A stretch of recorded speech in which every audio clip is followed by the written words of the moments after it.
Liaison des box au médecin.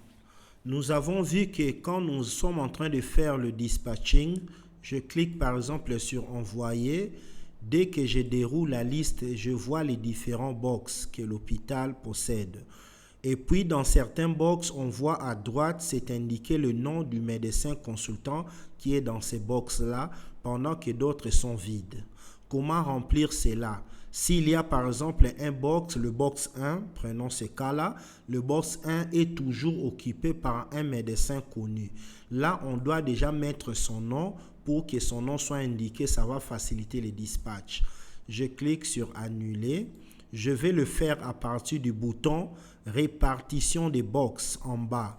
Je clique au cabinet 1, je peux dérouler la liste pour sélectionner le nom du médecin. Je peux mettre François Mbouela par exemple. Je ferme. Quand on va commencer à faire le dispatch, dès qu'on sélectionne le cabinet 1, on verra François Mbouela.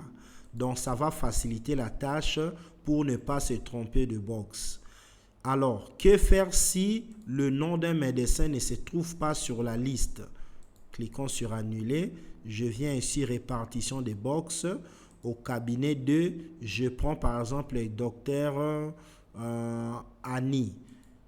Elle n'est pas reprise sur la liste. Qu'est-ce que je vais faire? Je vais cliquer sur le bouton gérer la liste des consultants.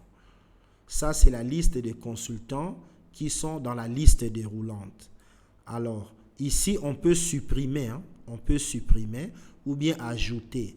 On sélectionne, ça c'est la liste de tous les utilisateurs qui sont déjà enregistrés dans le système. Si le nom de l'utilisateur n'est pas là, on peut taper ça manuellement. Je prends par exemple, nous ne sommes pas obligés de sélectionner le nom d'un médecin, on peut sélectionner le nom d'une spécialité.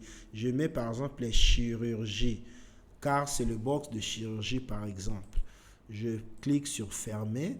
Cabinet 2, je peux maintenant choisir chirurgie, je ferme. Donc, dès qu'on va commencer à faire le dispatch, en sélectionnant le cabinet 2, on verra que c'est chirurgie.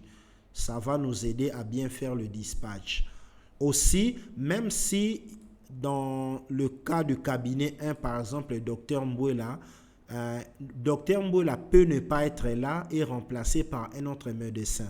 Là, alors, l'infirmier prendra les soins chaque fois de modifier le nom de médecin qui est dans ce box-là. C'est pourquoi c'est conseillé de mettre le nom fixe de médecin que si le médecin consulte souvent dans ces box, pour ne pas se retrouver dans les cas de faire toujours des modifications. Le matin, on met un médecin X, les après-midi, médecin Y. Donc, cela se fait dans les cabinets qui sont occupés par un médecin fixe ou un médecin qui est souvent là.